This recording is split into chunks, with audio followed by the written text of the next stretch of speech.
Capital Mind के Deepak Shenoy. Deepak, good afternoon, sorry to keep you waiting. Tata group stocks जमकर portfolio में है या फिर अब और खरीदना शुरू करेंगे? आई थिंक थोड़े से हमारे पोर्टफोलियो में है, लेकिन आई थिंक ये टाटा सन्स का जो लिस्टिंग है या फिर जो रिसेंटली न्यूज आई थी कि वो जो असम में they are talking about building a fab, इसकी वजह से I think there is a lot of interest Tata Sons की वजह से। I think Tata Chemicals, few other companies are also running. इनका इनका आई थिंक यही है कि थोड़ा सा स्पेकुलेशन है कि जब आईपीओ आएगा तो इन लोग इन कंपनीज को बहुत मतलब होल्डिंग कंपनी इन अ वे अभी तक तो कोई वैल्यूएशन नहीं थी, लेकिन अब वैल्यूएशन आएगी क्योंकि कंपल्सरी लिस्टिंग होगी टाटा सन्स की। तो उस वजह से आई थिंक लोग ये मार्केट ये सोच रहा है कि इसका जो वैल्यूएशन है वो रिफ्लेक्ट करेगा टाटा केमिकल्स के वैल्यूएशन में।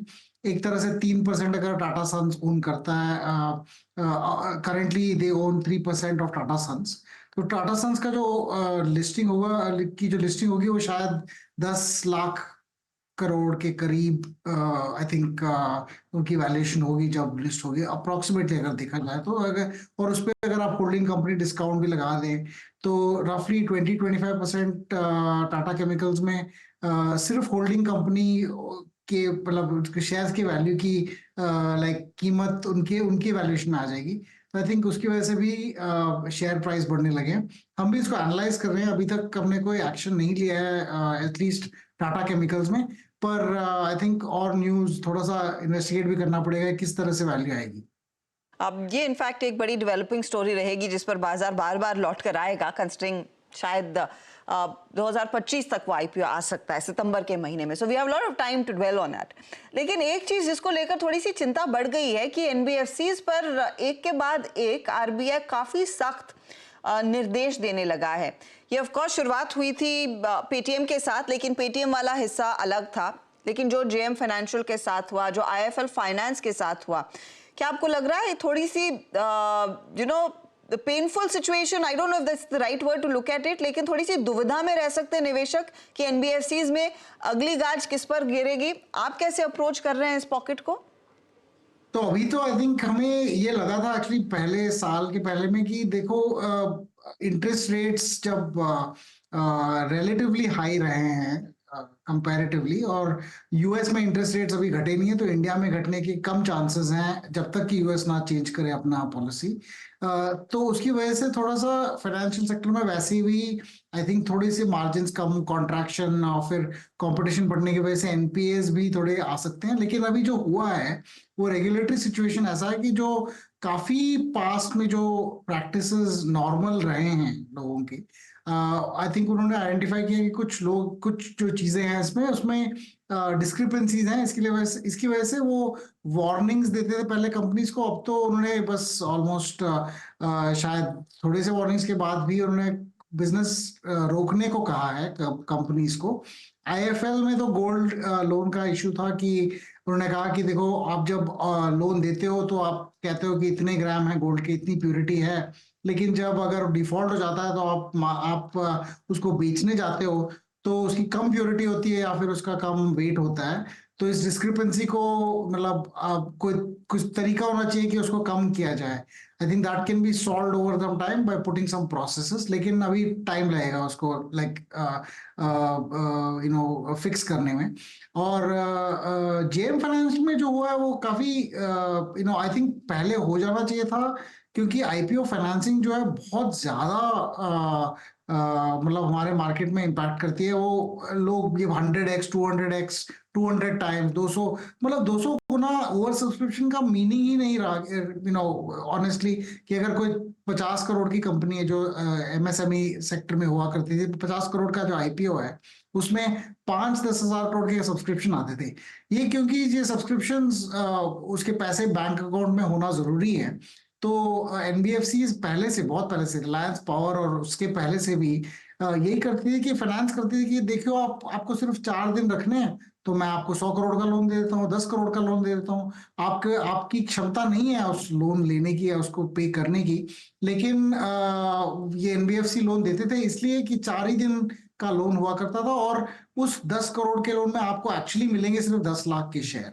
तो आपको चाहिए भी थे सिर्फ 10 लाख के शेयर, इसलिए आप 10 करोड़ का आप बिड लगाते थे ताकि आपको 1% उसका मिल जाए। आई थिंक आरबीआई ने जो तरीका और जो बोला भी है वो शायद अलग है इस कहने की कि ये चीज ठीक नहीं है, पर आई थिंक इस सिस्टम में रिस्क हो सकता है इसकी वजह से कि आप इतना ज्यादा लोन देते हो और सिर्फ आप कहते हो कि सिर्फ 4 दिन के लिए और आप कंट्रोल करते हो उस पैसे को, तो ये भी बात मतलब वो सिस्टम के लिए ठीक नहीं है ये बात। I think I agree with that. लेकिन मुझे ये लगता है कि सिस्टमैटिक क्लैरिटी होनी चाहिए कि सिर्फ एक प्लेयर को ना बोलें, आप सबको बोलें।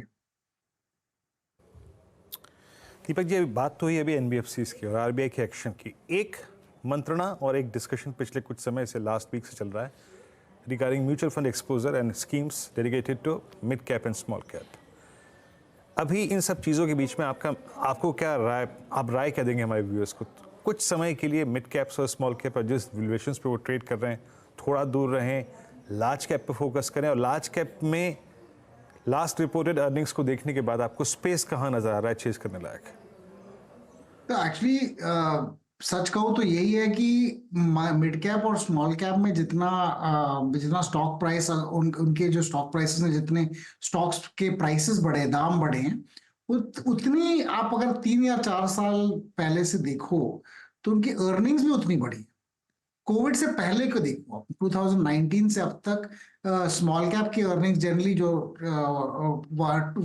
स्टॉक्स नंबर 250 टू 500, आप पहले 100 तो लार्ज कैप हो गए, 100 से 250 तक मिड कैप हो गए और 250 से 500 तक स्मॉल कैप हो गए। तो जो स्मॉल कैप कंपनीज आप देखिए 2019 से अब तक 3 गुना उनका इंक्रीज हुआ है स्टॉक प्राइस। आप कह सकते हो कि बहुत ज्यादा, पर अर्निंग्स भी 3x इंक्रीज हुई है उसी टाइम फ्रेम में। मिड कैप में ढाई गुना इंक्रीज हुआ है 2019 से, और अर्निंग्स भी उतने इंक्रीज हुए हैं। तो मुझे ये नहीं लगता कि ये बहुत ज्यादा मतलब ओवर वैल्यूएशन का समय है ओवरऑल, बट ये जरूर है कि कुछ स्टॉक्स बहुत ज्यादा फ्रॉथी है, ओवर वैल्यूड है, इसलिए क्योंकि लोग समझते हैं कि चमत्कार हो जाएगा। जैसे अभी समझ लीजिए टाटा कंपनीज जो शेयर बढ़ रहे हैं वो सिर्फ इसलिए बढ़ रहे हैं क्योंकि आईपीओ होगा नेक्स्ट ईयर, और किस तरह से होगा इसका कोई गारंटी नहीं है कि आईपीओ होगा ही होगा। कुछ देर भी आ सकती है, कुछ चेंज भी हो सकता है उससे पहले। लेकिन इस तरह से आई थिंक कुछ कंपनी ऐसे हैं जो स्मॉल कैप्स हैं, जो न्यूज के कारण आई थिंक काफी ज्यादा उनका प्राइस बढ़ गया है। तो आई थिंक उसकी वजह से अभी थोड़ा सा करेक्शन आ सकता है। अगर सभी बोलती है कि आप इसको म्यूचुअल फंड्स में वार्निंग दे रही है कि अच्छा अगर मार्केट गिर गया तो आप निकल नहीं पाओगे इन स्टॉक से, ये बिल्कुल सही है इन द सेंस कि आपको कुछ लिक्विडिटी रखने की जरूरत है। लेकिन बहुत सारे जो बड़े लार्ज कैप फंड्स हैं उन्होंने लिक्विडिटी के लिए लार्ज कैप्स लेके रखे हुए हैं। मैं तो यही कहूंगा कि आपको अगर ये डर है कि मार्केट गिर जाएगा तो स्मॉल, लार्ज और मिड इसमें कोई ज्यादा डिफरेंस नहीं है, गिरेंगे तो सब गिरेंगे। आप शायद मैं किसी को ऐसा नहीं जानता जो कहता है कि मैं 10 रुपए खोने को तैयार हूं बट 15 रुपए खोने को तैयार नहीं हूं। लोग जो डरते हैं वो 10 रुपए खोने से भी डरते हैं। तो अगर आप डरोगे तो आई थिंक आपको लार्ज कैप में भी नहीं होना चाहिए, लेकिन बैलेंस रखना चाहिए कि आपके पास थोड़े से हर मार्केट कैप में और हर अपॉर्चुनिटी के लिए हो। और अगर आपके मिड कैप्स और लार्ज कैप्स इतने ज्यादा हो गए कि आपके पास कुछ लार्ज कैप बचे ही नहीं है, तो शायद ये टाइम है थोड़ा सा रीबैलेंस करने का। बट ये नहीं कहूंगा कि आप बस इसलिए निकलो क्योंकि मार्केट ऊपर गया है बस। दीपक, एक स्पेस जहां पर मैं अनफॉर्चुनेटली सारी नेगेटिव न्यूज पर ही आपको सवाल पूछ रही हूं, लेकिन जहां पर चिंता है वो आपके सामने सवाल रख रही हूं। ये एमजीएल आईजीएल की जो कल धुलाई हुई, आज पीएनजीआरबी के एक शख्स ने कहा है कि देखिए हम प्रॉफिटेबिलिटी कितनी ये कंपनियां अचीव कर रही हैं, कितने प्रॉफिट्स इनके हाथ में हैं, कितना कस्टमर को ये बेनिफिट्स पास ऑन कर रहे हैं, उसकी कड़ी जांच करेंगे। मार्जिन 10% कमाए उससे कोई दिक्कत नहीं, उससे ज्यादा नहीं चलेगा। ये कुछ ज्यादा हस्तक्षेप नहीं हो गया का फिर से, आई डोंट नो, सरकार की तरफ से या रेगुलेटर की तरफ से? और फिर क्या रुझान रहेगा इन कंपनियों में? आई थिंक ऑनेस्टली रुझाव तो यही है कि कंपटीशन बने। अगर इन कंपनीज को एरियाज दिए गए थे और उन एरियाज को उन्हें बोला गया था कि आप ही मोनोपोली हो, तो ये भी होगा तो कि अगर आप मोनोपोली या फिर आप प्राइमरी कंपनी हो उस सेक्टर में, तो आपके ऊपर रेगुलेशन जरूर आएंगे। ये इसी यही होता है कि बैंक्स भी ऐसे हैं, बैंक्स में भी कंपटीशन रिलेटिवली कम ही है कंपैरिजन में। तो आरबीआई उन बैंकों को बोलती है कि आप एनईएफटी फ्री दो, आप आरटीजीएस फ्री में दो। ये रेगुलेटरी ओवरसाइट बिल्कुल हर सेक्टर में आएगा जहां पे मोनोपोली, ऑलमोस्ट मोनोपोली के जैसे माहौल हो। और अगर कंपटीशन आ जाता है तो ये कंपनीज ऑटोमेटिकली उनकी मार्जिन 10% ही रहेंगी, क्योंकि कंपटीशन प्राइस कम करके मार्जिन कम करा देगा सबके। तो आई थिंक वो जरूरी है हमें नोट करना कि आप अगर इतने प्रॉफिटेबल हो और आप मोनोपोली हो तो डेफिनेटली गवर्नमेंट आएगी, और उसी में आएगी जहां पे रिच एंड पुअर दोनों पार्टिसिपेट करें। क्योंकि अगर आप सिर्फ रिच लोगों को कुछ बेचते हो, जैसे एप्पल है, कोई फर्क नहीं पड़ता अगर आप 80,000 का फोन दो, 2 लाख का फोन दो, 10 लाख का फोन दो, बहुत कम लोग यूज करते हैं। लेकिन अगर ऐसा हो कि फोन मैन्युफैक्चरर्स एक साथ मिल जाएं और बोले कि सबके फोन 20,000 रुपए के होंगे, एंड्रॉयड के भी, तब गवर्नमेंट बिल्कुल आ जाएगी और कहेगी कि आप ऐसा नहीं कर सकते हो। आई think that would be the leading philosophy कि अगर मार्केट में कोई भी मोनोपोली है तो मोनोपोली का माहौल आप सिर्फ 2-3 साल तक चला सकते हो, फिर गवर्नमेंट आ ही जाएगी रेगुलेटरी की वजह से। तो आपको वैल्यूएशन भी उतने ज्यादा नहीं देने चाहिए शायद।